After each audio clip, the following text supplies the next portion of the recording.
This is the Automotive Talent Show, hosted by Cameron Creswell, bringing you conversations with people shaping the automotive industry across Australia, New Zealand and beyond.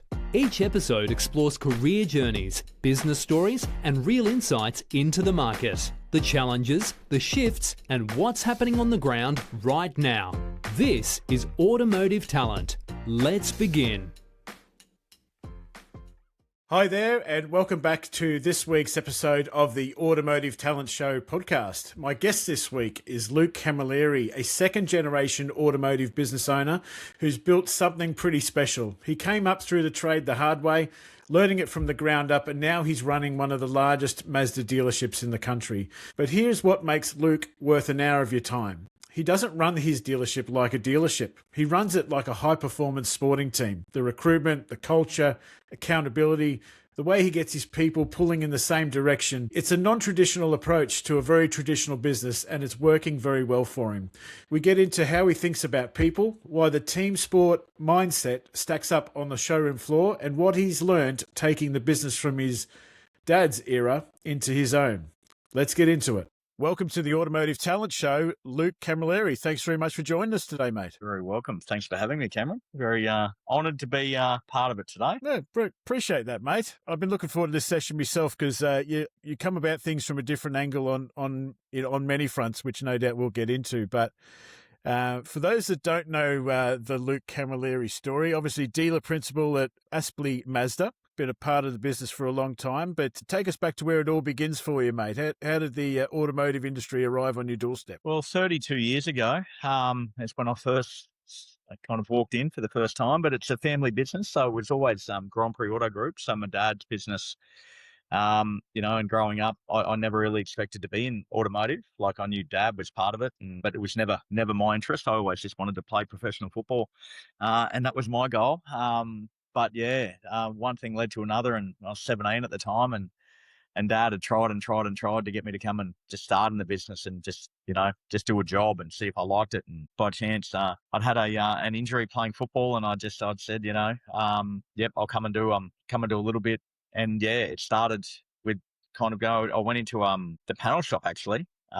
Dad had a panel shop attached to it called Carrera Carrossery, and I worked in there for about a week and hated every minute of it.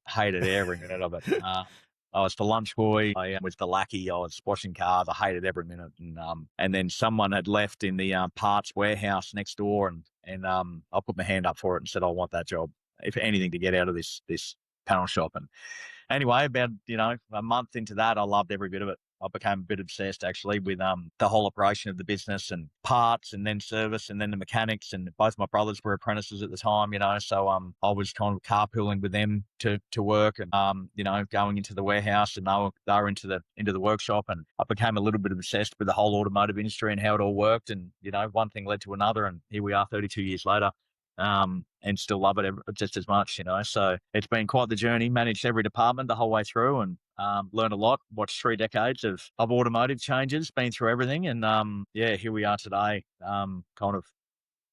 looking back at it and now watching all the youngsters come through and looking how easy it is for them these days. So no, I couldn't say easy. It's just, it's different, like what it is different now to what it was 30 years ago. Holy, what a difference. So yeah.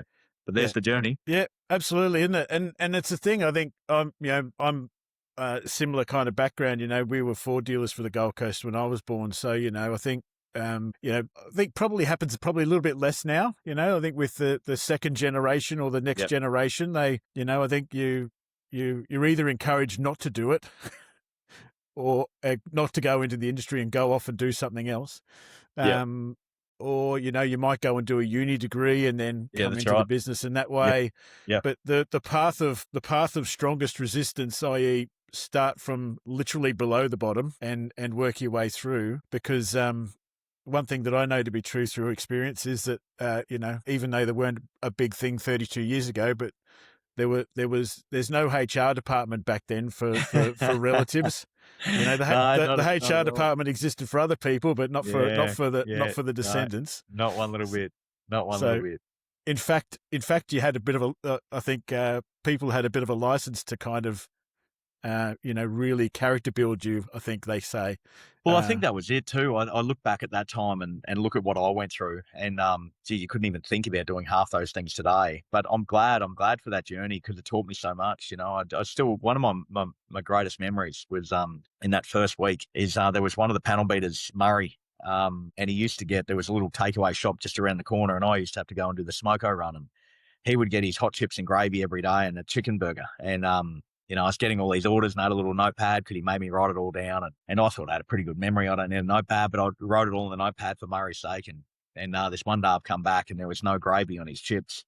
And holy, anyone would think that I took Murray's last chip off him, that he was never going to get fed again. And Murray taught me a very valuable lesson about attention to detail that day. And I went back and got that gravy for him. And then he explained to me about time efficiency and respect, that you only get a certain amount of time to have smoko. And I took that time away and he didn't get to enjoy his 20 minutes of time that he'd usually get to enjoy, et cetera, et cetera. And and he gave me some punishment, which we won't go into for it. But it was a lesson that I never learnt. There's something thinking, you know what, it's something that always sat with me was attention to detail. And I'll never forget that story. Probably not the best way to go about it or the right way to go about it. But the lesson I learned from that, and it's I've held that with me actually.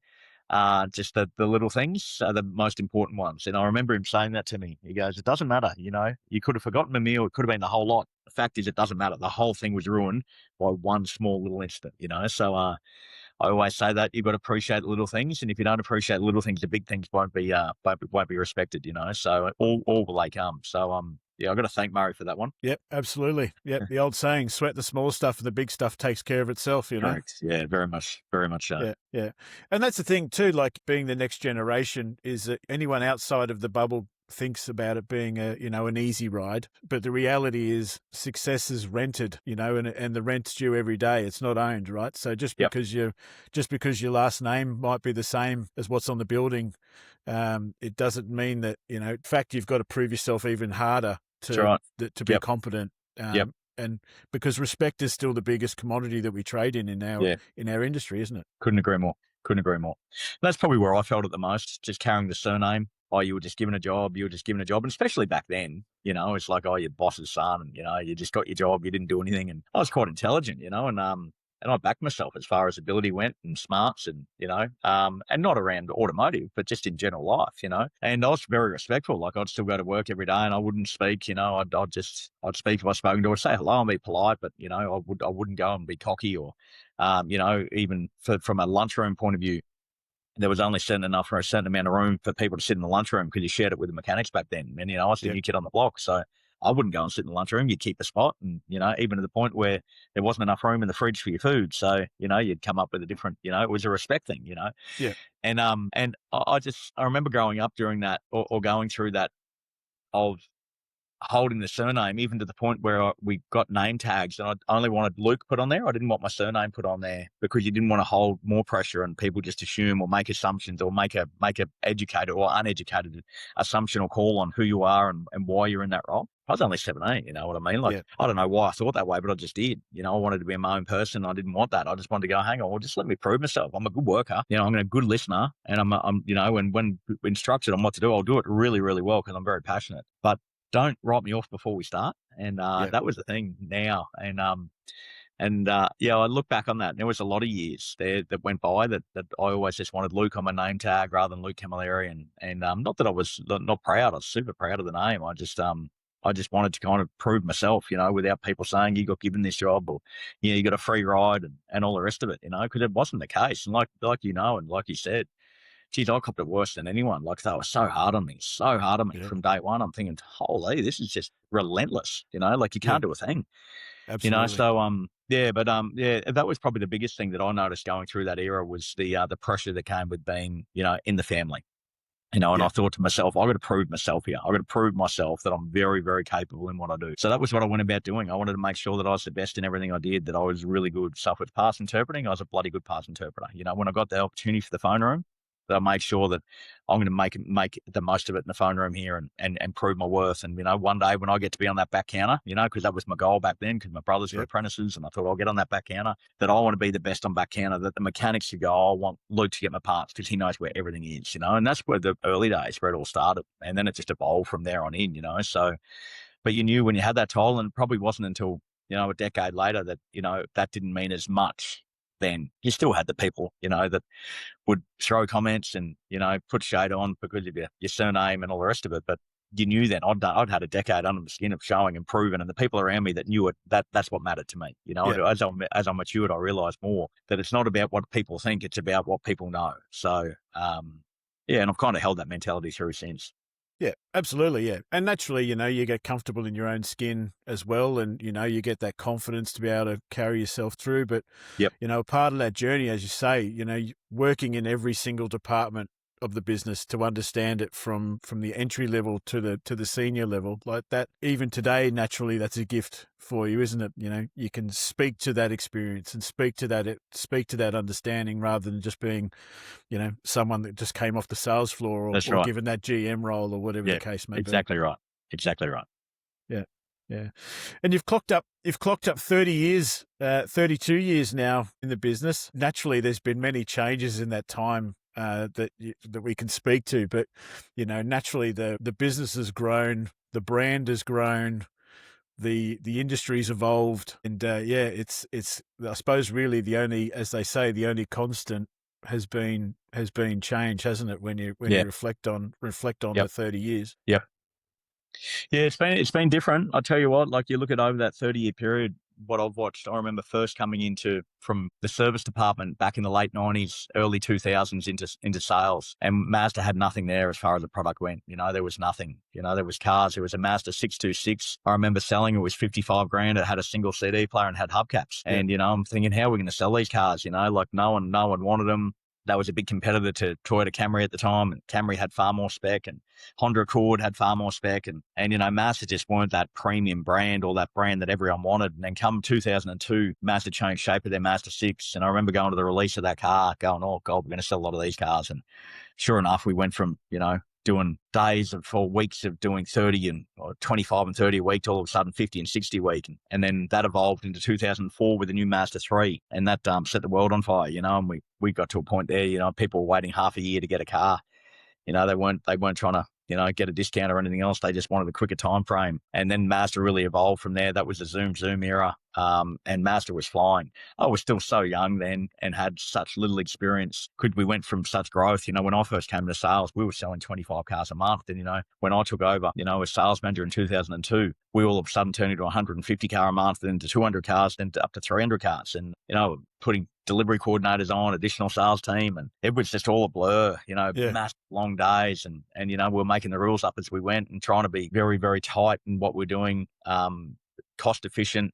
But, there was no rule book or no guidance of what to do. It was just, you had to play what's always in front of you. Then we've been through things like what we had with COVID. Again, that was such a turning point of that COVID era, watching a lot of the public companies just melt down and, sell all their stock that they had and get rid of people that were on probation and almost closing up doors. And I looked at it as an opportunity during that period going, well, hang on.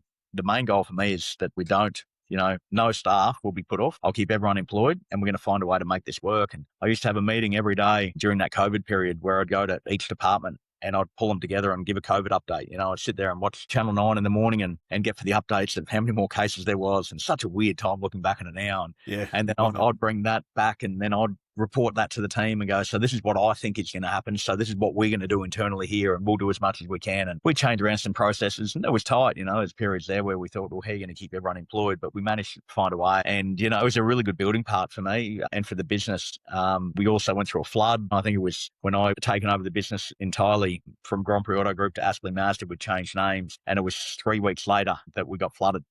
Yeah. And I wasn't here at the time. I was away, and I had to watch it through Zoom calls. and FaceTime, watching cars go under and, the workshop get wiped out and all the rest of it. But probably what showed again was the resilience you've got of a team that was passionate, a team that understood the culture was important, that we were one team, that we worked together, and we'd find a way. And 48 hours later, to their credit, we were back operating, and we managed to work a service department out of our customer waiting room in our sales department, and one phone between 7 service advisors. You find ways to make them work. You find a way. Yeah. And watching those periods, we had commercials, we lost commercials. You watch the change now, and another new era now when you're looking at electric, and hybrid.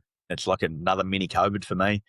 Watching it, and the way people have changed, their mindset have changed towards needing a electric car. It's funny. And one thing I've watched over the years is a lot of the things that I got taught back in the late 90s and early 2000s are coming back into fashion now, and a lot of it, I look at it too, and, I always bring my leadership group together and I talk about the little things. And I say, what's important is we do the 1%ers really, really well. The meet and greets, the hellos and goodbyes, the data retention, your service retention, your old owners list, saying hello to customers when they're coming back, thanking them for coming back, talking to them more, talking about new product, relentless in your prospecting, relentless in your follow-up, relentless in your quality control, relentless in your cost control. All those little things that don't cost anything. But just process, and process is such important things. And you go back over the years, there's always going to be these bolt-ons where people will try and come and sell you these things. And I've got this great idea, and currently it's AI. But there's one thing that comes home. All that information is irrelevant if you don't follow those key processes. And they're your simple steps. It's been so important to us, over the years. But that's one thing that hasn't changed in the 30-odd years, is it doesn't matter. There's always going to be bright and shiny stuff coming along, and, people looking for a silver bullet. But you can't beat hard work, and you can't beat process. And that's one thing I've been very fortunate with, by a team that I've worked really, really hard in, to believe in my vision, that have followed that and appreciate, the standards that we have in place and the process, and, an expectation that I won't surrender. So, yeah, it's been a journey over 30 years, seen it all, watched it all with staff, watched it all evolve, watch the generational change, the change in staff now, the younger generation now that come in, people wanting to be salespeople, people not wanting to be salespeople, people wanting to be salespeople again because it's cool. It's been funny, but it's been different. I can tell you I've seen it all. Absolutely. Yeah, the only constant's change. But I think, like, you've naturally been in the business now for over 3 decades, grown up through the business, grown with the brand, gone through significant challenges, which COVID and all the ones that you've mentioned naturally. But I think one thing that I know to be true with you is that you're naturally a performance athlete, from both a physical aspect, but also from a business aspect. I don't even think you know how to spell complacency, let alone understand it. Like that. Yeah. You're always, in my mind, you're always someone that is, okay, we've done this. Now this is the next target, so you're never happy with where you're at. And I think naturally that keeps you fresh, but it keeps the business fresh. It keeps the people fresh around you too, doesn't it? Yeah, well, it does, well and truly, because that's what I watch. And it's frustrating because that COVID period was a really good example of people that couldn't change. And I watched it, and there were some people that were close to me at the time, and there was a wholesaler that I watched his business, and I liked his model that he had. But when it came to COVID, he couldn't evolve with the change of how cars priced, the change in price, the change in buyer, the change in moving with the times and being nimble. And I watched him just implode, and then I was watching a lot of people around me, all the same, very, very similar. The people can't adapt to change, and people aren't ready to move, and they're still trying to operate a business the same way they were doing it 20 and 30 years ago. That's probably one thing I learned from my dad. He's the best when it comes to work ethic I've ever seen. Like, still to this day, like, his work ethic is insane. But he had a vision like I've seen no other when it comes to building and future planning, which was absolutely brilliant. But from a retail aspect, and probably didn't have the experience, like, with different timing of being able to move and moving with the market. And as trends change, being able to move with those trends. And that was one area where I really adapted, kind of, because I was right in my prime at that time, going, this market's moving, we've got to move with it. And for those that were prepared to move with the market, they'd get a result. For those that weren't, they weren't getting a result. That COVID really stood out. And then watching it now, how people haven't adapted to change when it comes to what the market needs. And they're still trying to sell cars the same way they were back in the 90s. If I was still trying to sell cars that way, I wouldn't be selling many cars. You know what I mean? I remember getting taught by my sales manager at the time, the 6th position sell. And I'm thinking, oh God, this is hard work. You know what I mean? I can't do this all day, every day. Everyone's different. Some people just don't want this. He'd get up me and he'd say to me, nah, you've got to do it. That's the only way. And then I'd go to Mazda, and then Mazda would have their training days, and it was the same thing. And I'm thinking, oh God, this is boring. You know what I mean? What are we trying to build? Every dealership the same. There's got to be some personality. There's got to be some DNA. There's got to be something where people actually selling to people. So when I had that opportunity in early 2002 to become the sales manager, I said, look, we're going to sell to the people, and every person is different. We got to give them the great customer service, but we actually got to ask them what they want and see their needs and actually read the room. And I think that I was lucky enough there that everyone believed in that journey and it gave me enough confidence to go and go, you know what, I'm on a winner here. Not only is it working, but people are believing in it. So they're obviously believing in my vision, and I've just stuck with that ever since, you know. And having a football background, that was the one thing that I always did, was I've always run the dealership like a football team. You know, we celebrate the small wins from an attack. We follow the rules. And I'd always, from a rugby league background, say, you know, that the first 1, 2, 3 carries are simple. Ruck, ruck, ruck. Yeah. You know, and then, you know, the 4th and 5th tackle, we're going to kick to the corner. We're going to find grass, and then we're going to have a straight defensive line. And then in defense, we defend shoulder to shoulder. You got to trust the inside player. You got to trust the outside player. And you got to make sure that you all believe in each other, that we've got the right game plan, you know, and that we're sticking the game plan. So not on the first tackle, when it comes back to attack, are we going to go and try and do something different. We're going to wait, and we're going to be disciplined, and we're going to get down the right end of the field before we go to our set game plan. And lucky enough, that kind of filtered through the whole dealership. And then I had a few other footy heads that were here that actually got it as well. And we had to teach a few people about rugby league. But it became a mentality, you know, and that was the big thing. We'd prep for game day, you know, we'd talk before like we were in the sheds before we run out. We talk about it at halftime, and sometimes I'd pull the team together at halftime. And at full time, we'd pull together and we'd celebrate. We'd have a beer, we'd have a chat, we'd talk about all the good things, but we'd also talk about the things we could do better, you know. And I'd always, on a Saturday afternoon, on retail day before the Monday, I would have a list ready for Monday morning's meeting of the things that we could have done better on Saturday to get a better result. So Monday morning, we weren't still trying to celebrate Saturday night. We were there ready to go about the things we could have done better, and how did we better last week's result? Well, this is how we're going to do it. We're going to do it from these notes, you know. Yeah. So lucky that has been, those same people have been with me still today. There's some that have been here 20 odd years that have been through that sales arena and still have that same philosophy. Never be complacent, a very, very aggressive approach towards wanting to be better all the time, but moving with the market and adapting to change and being nimble, you know, because the market moves rapidly. We've got to be able to move with it. And probably the way I like to see it is we need to be 2 or 3 steps ahead of the market. Yes. And if we're not, we're getting lazy. Yeah. Absolutely, yeah. We'll get into that a little bit on the people side a little bit later on, but I think one thing that you're very well known for is your social side of things. So we'll touch on that a little bit. Obviously, you've got a strong presence socially out there. You've developed a persona of being the car man, which I think naturally makes you a destination for the people that know you and are connected to you. But the way I think of it, and this is no doubt where the whole idea comes from, is, you know, back when my dad and your dad were running dealerships, it was, you know, dealerships were very heavily involved in the community. You know, everyone knew them. They knew everyone. You'd go to Woolworths and you'd take you 5 hours to do an hour shop. But the world's changed, hasn't it, from that point of view? And my thinking with you is that you've got this, you understand that community piece, but you do it and harness it and have scaled it in many ways, in a new way, by, you know, utilizing social media and the channels and putting yourself out there, which is a low cost, high return type approach, isn't it? Yeah, it is. Like the evolve of the car man, it kind of just happened, you know. It was something that I always watched my dad be involved, and he always had the mentality that you got to advertise. You know, you've got He used to do a lot of his advertising, didn't he? Well, like he did, and then I took over from that. And back then, we were Channel 9 and we were Courier Mail, and that was it. And we used to have our once a year negotiation with Channel 9, which would go for about 2 weeks, you know, and we would agree on a figure. And the Courier Mail, we had our rep there that come every week, and we'd design the ad and a bit of radio too. You know, Dad was heavy on 4BC. And when I wanted to go more to the FM stations, that we started kind of with Triple M, and I kind of took over that. And it was one thing that Dad always had a really good understanding, but comparing that to other dealers at the time, there weren't many other people advertising apart from the paper on the Saturday, you know? Yeah.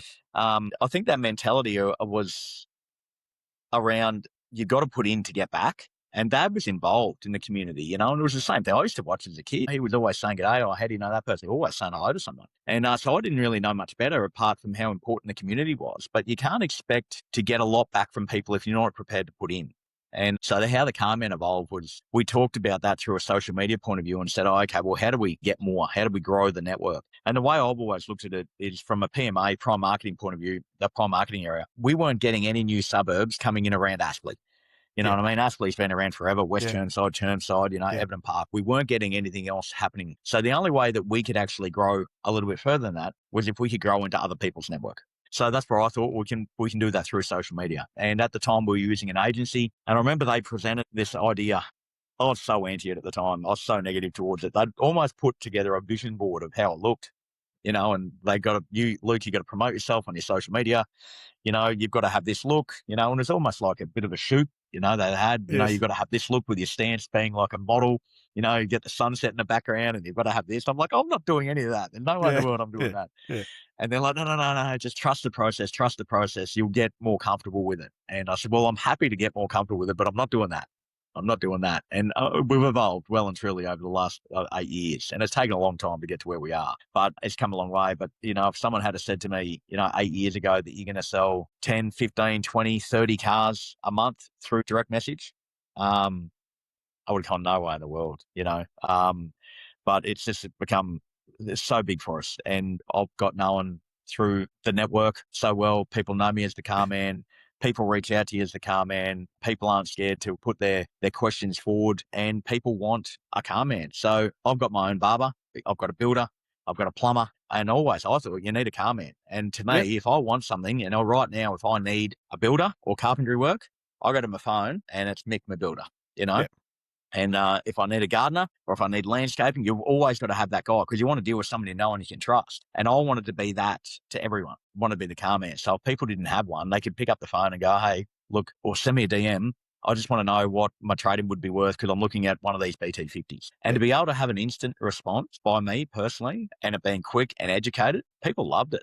I didn't realize it'd get as big as what it is today and become a full-time job plus some. It just doesn't stop. It's relentless and to the point where it can be too much sometimes. But it's something. We've created a DNA that is more than just Aspley Mazda. And when people think cars, I want them to think Mazda. When they think Mazda, they think me. And even more so when we changed names from Grand Prix Auto Group to Aspley Mazda, we had to somehow say to the people that we're the same people, we've just got a different name. And that's when we really pushed the car man heavily and went my face a lot more. And Luke Camilleri's Aspley Mazda, same people, different name. And then our reach through social media obviously grew. Ambassadors were coming out to us directly. We weren't chasing them. Collaboration started. Also, there was activations. We're involved in 30-odd different clubs out throughout Queensland now, many that have been going on forever. You're known so well in so many different areas. People are just buying cars completely return. I did try at one point during that period where I decided to try and get everyone pushing social media. And we had 6 months of it where I hammered it. And I said, I want everyone to do it. Imagine my reach plus all you guys and you getting on the back of that. But it showed to me that it's not as easy as what you think it is when you say it out loud. And these people couldn't do it. My staff couldn't do it. They couldn't be consistent. They couldn't find the content. They couldn't find the discipline to do it every day. They weren't savvy enough to reply to people or give them the correct answer. They left people unseen. And I thought, this is bad because from a prospecting point of view, if you've got an internet inquiry, and you're forgetting to ring these people back, you're not keeping your job here. You know what I mean? Like it's a sin. But we were doing it from a social media point of view, but because I couldn't see it and you couldn't track it, I'm thinking this is becoming a little bit hard, So I had to narrow that a little bit and be a bit more bespoke in the approach. And probably now you look 8 years later, we're a lot more mature in our approach, how we've gone about doing it. We've had a few viral moments over the years, which has been good. People paying us and all the rest. You've had a few more than most dealer groups, I would suggest. Which is good. But to be recognised, not just around Aspley, be recognised all over Brisbane and Queensland, and most recently overseas, you realise that your marketing's really doing a good approach, and people are seeing it, and you're getting a cut through. But there's one thing to it; it comes back to discipline. You've got to be consistent. You've got to keep turning up, and you've got to be prepared to do it. And people, no, social media is great and all the rest of it. Try doing it relentlessly for 8 years. It's a tough slog. And like being in the gym or dedicated to something you want to be a professional at, you've got to be committed. You've got to be consistent. And that's one thing that we've done really well is our social media and our marketing approach. And it's been a little bit savvy and we've gone right to the edges of compliance. But it's got us a result. We've delivered numbers where other people haven't. So it's been a game changer for us. Yeah, absolutely. But the thing that I think about being a follower of it and seeing what you've done over the journey is that where you've evolved to now is a lot of your marketing. You speak to running it like a footy team. It's a full team approach, right? Like it's not just you. And several things come to mind when I see these things. Is naturally. People putting themselves out there, and these things are pretty niche kind of approaches. So, you're selling the dream to your team going, hey, this is what we're going to do. What do you reckon? And having them jump on board speaks to many things, obviously the camaraderie that you've built, that's a given. But it's the thing about social media, isn't it? I think that a lot of people might not necessarily get the connection with is that customers look at what you do to get a feel for how you interact with each other, just as much as what you put out there from a business. And that's right. So when a customer finally picks up the courage to arrive on your driveway, they want to be a part of that. Yeah, that's they want to be a part of it, right? That's that's the thing. That's the differentiator between them. Maybe driving. And we want to show minutes. that we've also broken the stigma of car sales also a little bit. And we're not just straight up big box on the road with cars. Like you can go to any car dealership in Queensland. You're going to walk in there. It's going to look nice. Beautiful glass frontage. The cars smell good. The cars look good. But it's about the people. People buy from people. And we want to show that. And that was our big thing that we wanted to show, is that we're more than just the cars. We're about the people. And that's the thing, people first, that we are. And we're just your everyday general people. And we wanted to show our life. We wanted to show what we do and be amongst on their journey. Well, I'm very, very proud of our culture. Very, very proud that we've worked really, really hard to create a culture where everyone, they want to come to work every day. They love coming to work. And I say to them, when you pull this jersey on every day, you wear it with pride and passion. And if you're not pulling on the jersey where you want to come to work every day, you're in the wrong place. Don't come back, and respectfully. But people come in and they feel that. And they feel that there's a community here. They feel there's a culture, that people love their job. And you go back to the social media, I don't think I've ever had to persuade someone to do a dance or to do something or to act. They actually want to do it, It was a hard thing trying to get them to reshare stuff and get them to actually post, because that's different. Again, that's a discipline. But doing it, I couldn't believe it. They loved it. They loved it, so, and still do. You'll never see me doing the dancing videos. The team love it, but, Well, I think that's the persona you've built now. I think, your team are the people that are out there, and you're kind of like the guy that comes in late and shake his head and go, can you get back to work, please? What are you doing? yeah. I suppose they're taking on a character, aren't they? But, but it works, it naturally gets attention, builds an understanding with the people that are seeing the content. And you're known as being, if you want to buy a Mazda and you live in Brisbane, if you don't come to see these people, you miss out on the fun, right? Well, that was one thing that and I still sit on this. Back in 2015, August 10, 2015, we had the opening of our showroom. We'd been working out of our used car building, doing a renovation. We were selling a lot of cars from there, and we're all sitting on top of each other. We had 15 odd people sitting in two offices. So everyone's out in the yard. Yeah. People are coming in the door and we're meeting and greeting. We're parking their cars from doing all the things you should be doing, right? But we had to do it. Then we went into the showroom. It was beautiful. State of the art showroom. We came in here, and the first week it was just really quiet. It was really quiet. It felt sterile. It felt like the morgue. And I remember struggling that first week, and probably our result wasn't the greatest, and the market wasn't firing at the time. And I'm like, oh, what's happened here? What's happened? And I remember having their managing director from Mazda Australia come and visit. And he just said, I noticed you haven't picked up stock. I'm worried about your stock position. Your stock, currently is, to sell half the amount of cars you're selling per month. And I said, look, I'm just trying to lean up a little bit on stock and all the rest of it, because we're not selling the cars that we're selling. And I'd kind of gone a bit introverted approach, and we were protecting a lead as opposed to being flamboyant and still attacking, and playing an attacking style of footy. And he said something to me that stuck with me. And he said to me, you need to be a destination, and you've always been one. You need to recreate that destination. You need people to come to you and buy cars through you that are prepared to drive past 5 or 6 other Mazda dealerships, even though they're buying the same product, but they're buying through you. You need to create that. And it stuck with me. And I've said it to him multiple times over that last 10 or 11 years since he said it to me. That's one thing I always talk to my leadership group about, the same thing. And that's one thing that I'm really, really proud of now. We sell a lot of cars all over Brisbane, all over Queensland, but we've got people that are prepared to drive past 6 and 7 Mazda dealerships to come and deal with me, or come and deal from the dealership, because I've seen what we do. Yeah. Come and see that big bald bloke with a mustache, Well, that's it. They love him. They love him. But that's one thing that I'm really proud of, because it was something that I needed to hear. And I heard that, those words, destination, it stuck with me. And I always say to the team, we need to be a destination. And when people turn up here and they're prepared to drive, we've got to give them a show. Because, they've driven an hour instead of 8 minutes. Give them their hour's worth of drive and show them why they came here. And that's not about money. That's not about price. Obviously the deal's always going to be good. They're going to be with us for life and have our names in their phone as the car man. But we want to give them the show and show them why. And they come in here and they're greeted with great service. They're dealt with a really, really comfortable feel. The music's pumping in a really good vibe. They feel like it's different from the actual car yard, and it's not a transaction. It's an experience they're going to remember. And when they leave here, they go out and tell all their friends as to why they're prepared to drive an hour and a half to go past 5 other dealerships to get here, So, I think we've done it really, really well, but it's important. You put yourself up with a high expectation. You got to deliver at the same time. Yeah. Absolutely.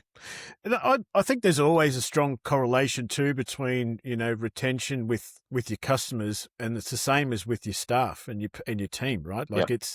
it's the same muscle that you're using. You're just moving in a different direction. Naturally you've been consistent in the business, but there's more to that than just you. Your people around you are consistent as well. Like, Yep.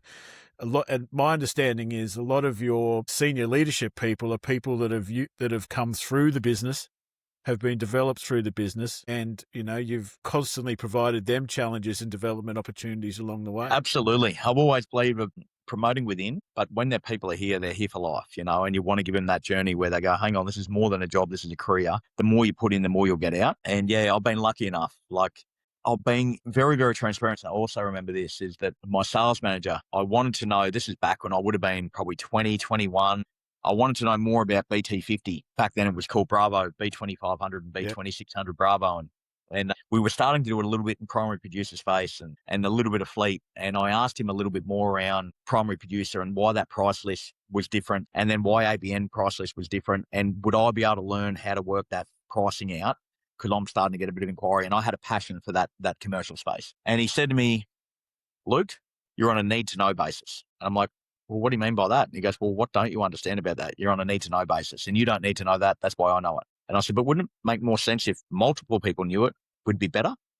He goes, no, that's why I'm in the position I'm in and you're not. And, again, one of those life lessons. And I thought, what's the point of being the smartest bloke in the room if you're not going to share it with everyone? Yeah. So I thought any information I have and anything that I learn, I'm going to share it with my team, and I'm going to be completely transparent, and I'm going to explain it to them because they're the ones on the floor with me. And that knowledge is in power of people and the voice, and if that was 10 times strong, the message as opposed to 1 time strong, because I'm not talking to all the same people, is that I'd much rather give them all the info I possibly could. So I've always had that mentality where it's always been whatever I learn, I pass on. Whatever information I have from an overseas trip, I pass it on. New product. And I'll give them advice around things, but I'll also say to them, I had this, what do you think? And bring them into the fold around what's important. So I think that's been a big game changer for me. And I'll look at it now. I look at my leadership group, and especially my core leaders.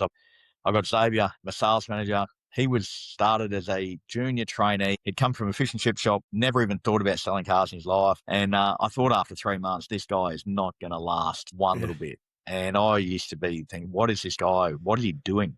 But he would always turn up. He'd be there first. He'd be last to go. And he had some really good work ethic about him, but he was just slow. I look at him now. He's my sales manager. He's capable of running a dealership.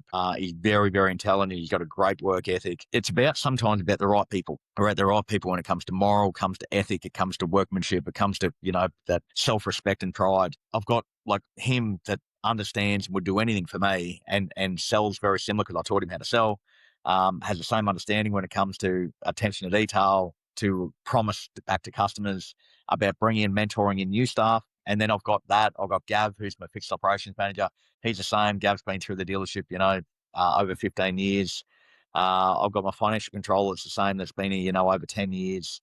My used car manager, over 15 years. One of my foreman or workshop manager, he's 15 years, So I look at a lot of these people I've got in the leadership group. A lot of these people I've got in management areas have all been here a long time, and they've all been through these journeys together. And we are very, very tight when it comes to a team. And, you're not speaking to each other all day, every day, but there's one thing that doesn't change, and that's the passion and the respect we have for each other. And I'll hold a regular leadership group meeting. I'll probably do 2 a month. And I talk very openly there, and it's very raw. But watching these guys and how much they relish those opportunities to be in that group and lift around the players, and they would do anything for you, I think it's the right formula. A lot of people will come to me, how do you build a successful business? Like, where do you start? And I always talk about building a really solid foundation. If you're going to build something, you can build the thing really, really tall in the air, but if the foundation's no good, it'll fall over. So work harder rather than trying to get really high and really big straight away. Why don't you work on building a really good base? And that's what I worked really, really hard on, is to get the right people around me, the right people in my corner, the people that are loyal, that bleed Mazda, will do anything for me, believe in my vision, but are prepared to roll up the sleeves, put in a good day's hard work, and never whinge, never moan, because they realise there's opportunity, And then also the one thing that I always say to them is never blame your own tools. Never blame your tools. You're the manager. You're responsible for what happens around you, underneath you, beside you, because these people are looking up to you and you're mentoring them. So You've got to be on 24/7. You can't just say it once. I talk about repetition, same track in, same track out. It's pretty simple. I go on over and over and over. And I think, for years, 30 odd years of it, I've said the same thing over and over and over and over. And the staff are saying the same thing over and over and over. But it's what we do. It's repetition. So the formula works. Yeah, absolutely. To your point, you build these people up, you offer them a pathway, you offer them progression, you're building a relationship with them the whole time, you're upskilling them, you're making them in their personal lives financially better off because they're growing. So Yep. there's a respect there that is exchanged and strong. And then the people that are newer in the business see that and want to be a part of the journey, right? Correct. So, and then that just keeps creating that void behind them for new people coming through. And, it's counterintuitive to my business because my business is all about change, but to running a successful business, it's the hardest approach, but it's the most sustainable and consistent approach. Yeah, right? That's right. That's right. It doesn't happen just by clicking your fingers. It happens through understanding that, but then putting the work in and finding the right people to come along the journey with you. Yeah, couldn't agree more. So when you hire a new person, what is it that you look for in a newbie? Like, do you look for something? Do you look for anything in particular? I remember reading I'm not sure where it was, how it got to me, but I ended up deep on this, and it ended up being a video I watched on a dealer in the States who's a Buick dealer, and he's got an always on approach when it comes to hiring. And what he was saying is that he offers employment all the time. And his ads, he's got billboards, he's got little A-frames and everything saying, we're hiring. And I took on this mentality because I really liked his approach, because he thought that if you're not showing that you're advertising, people become complacent. If you're not talking to new people, you don't see the opportunity out there to get that bright spark or someone that may actually add or bolster to your side. And also then you're costing an opportunity when you're trying to work from an ROI on a person. Are you happy with that and you're content? Or do you think someone that is out there that you might not have ever been able to opportunity to talk to could deliver more? And so I started with that approach going back a long time ago now. So we're always interviewing, and I've tried to pass that on a little bit now to some of the senior guys, so they've got their interviewing skills. I still like to get involved in the end, but what we look for now is people that are committed to wanting to work in a career, people that have got really, really good morals when it comes to family, work ethic. And, it's always hard to tell, from an interview, because people can always tell you what you want to hear. You don't really know someone until you've done it for about 3 months, but you generally can tell. And I'm not looking for necessarily the most educated or the most qualified. I'm looking for the best person. And that the good blokeometer, I call it, that's what I look for, is just a good, genuine human, and someone that I'd be comfortable having a chat with, and someone that I know that will wear the jersey with pride and passion, will always get the run, as opposed to someone that has talked a big game that might have the runs on the board, but if they're looking for a job, there's generally a reason for it. We always went through a bit of a mentality too, when we always only wanted to employ people that were non-automotive experience. So we always wanted non-automotive because we wanted to train them our way, because our model was somewhat different to everyone else's, and it's worked for us. It's worked for us for a long time. And lucky enough, we don't need to employ a lot of people, like we've just naturally have people turn up. That's the benefit of retention, isn't it? Well, it is, isn't it? And also we've had that non-intrusive, reactive method of having to apply or put ads on Seek, where we've got an always-on campaign through our website, or signs out saying employing now, or through our social media saying, hey, we're employing people. We don't say we're putting on salespeople or a service advisor. We're saying we are now employing. Would you like to join the team? And you'll get people ringing, say, oh, what job is it? Or what are you looking for? And that's how the conversation started. So I'd owe that back to that video on the Buick dealer. I learned a lot from that, but it's worked well for us. What I found is that if I'm comfortable with the people that are here, where I actually like saying hello to them and I'd like to have a beer with them, and you kind of think they're a good person, that's generally the right fit for us. It's when you've got people that have got the ego, there's an attitude that they're better than someone else, that this is the way I used to do it in the past and these are the rules. They're not going to work. They just don't work in my model, and I'm pretty transparent about that. So we've got Astley Mazda Gold Standards, and I've got 16 disciplines that we go by. And when interviewing, we always give them this little booklet, and we show them the booklet. It's a little blurb around, what's important to me and how the business is created and what our vision is. But we go by our keywords, that are non-compromising words, transparency, respect, communication, only accept direct, blah, blah, blah. We go on with it. we say to them, if these things don't all kind of align with you, you're not going to fit into this mold, because this is what we live by, and everyone here loves their job, and we don't want people to come to work just to come and tick a box. We want people to come to work where they just wake up every morning and they can't wait to put their uniform on and come to work. That's what we're looking for. And there's nothing wrong with just doing a 38-hour week, and this may not be for everyone.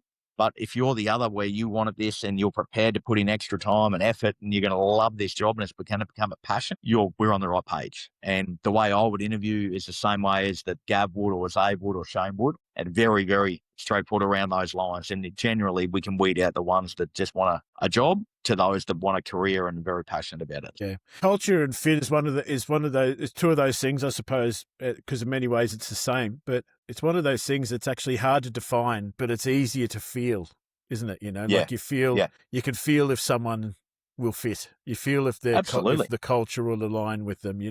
Actions and activity and how they carry themselves, those things carry more weight than what they just respond to as far as a question in an interview is concerned. And I think you find that more, and I notice it more, that when you're a bit reactive and all of a sudden someone's left and you need to run an ad on Seek and you're trying to employ someone last minute, you're trying to find that one thing in them. You're just hoping they're going to say something good. Yeah. Whereas it's more the ones that you're not expecting that are, they're not actually applying for that one job. They don't even know there's a job available. And you can generally see all those traits. And it's funny, we've seen it. We've got our refueled coffee shop that we run on the front of the dealership. Yep, sells a good coffee too. I've had a coffee there. And great coffee. Great coffee. Nice. Good stuff, mate.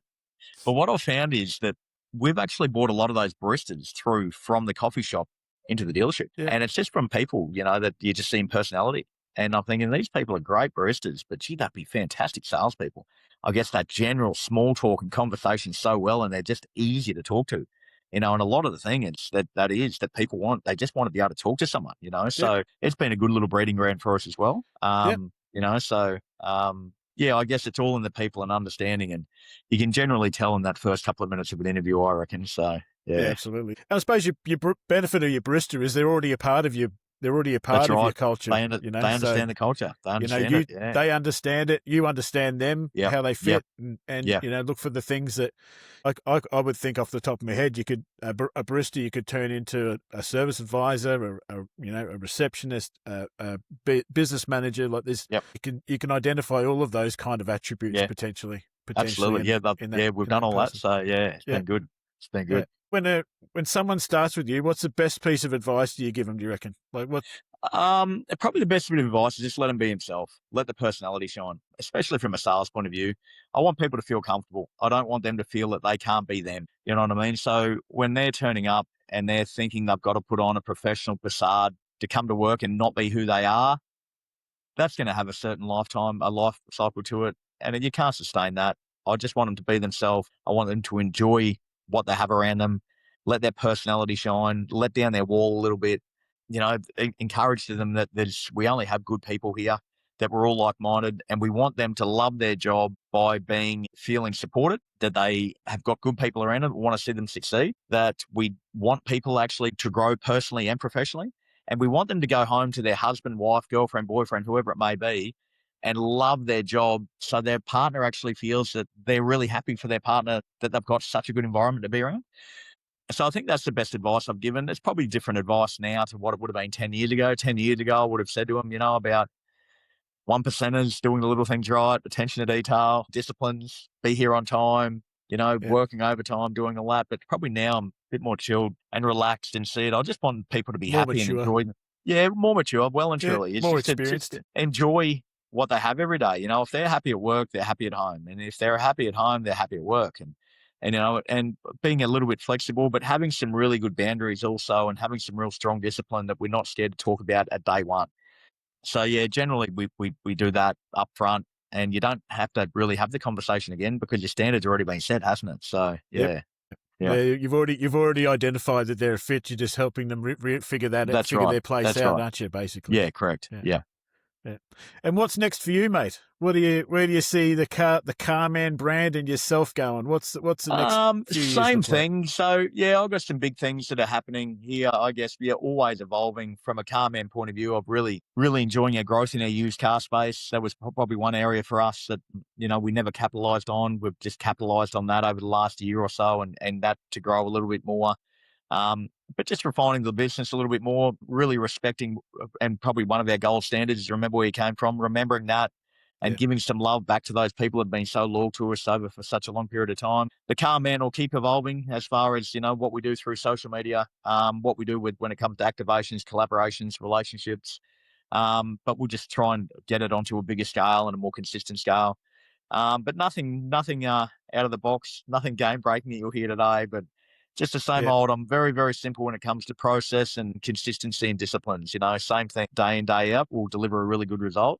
And I actually really love that. When I'm just doing the same thing day in, day out, I know that I'm winning. But when I feel that I'm scattered and I feel that, I'm chasing my tail, I'm probably not doing as much as I need to be doing. But when I'm waking up and I've got the same routine before work and I've got the same routine at work and the same routine at night time, I know things are going pretty good, and that's generally when the magic happens. So, yeah. Yep. More about evolution than revolution. Correct. Yes. Yeah. Well said. Good. Well, on that note, mate, I really appreciate you taking the time to have a chat with me, Luke. I've really enjoyed the chat, mate, and I'm sure anyone listening to it, no doubt, has taken some gold nuggets through listening to your story as well, mate. So thanks very much for joining us. No, you're very welcome. Thanks, Cameron. Thanks, mate. I really enjoyed my time with Luke today. Thanks so much for being a part of the show. There's some cracking takeouts from this one. The importance of discipline, hiring for culture, staying generally engaged with your people, both inside and outside of your building, and maybe the big one for me, always hunting for more performance, even when you're winning. No complacency ever. Do yourself a favour and sit with those. Thanks again, Luke, and thanks to everyone listening. If we're lucky, we'll catch you on the next one. You've been listening to the Automotive Talent Show, where career stories, business journeys, and market insights come together from across the automotive industry. If you found value in this episode, follow the show and share it with someone in the industry. To learn more or connect with Cameron, search Automotive Talent on LinkedIn or visit automotivetalent.com.au. Thanks for listening. We'll see you next time.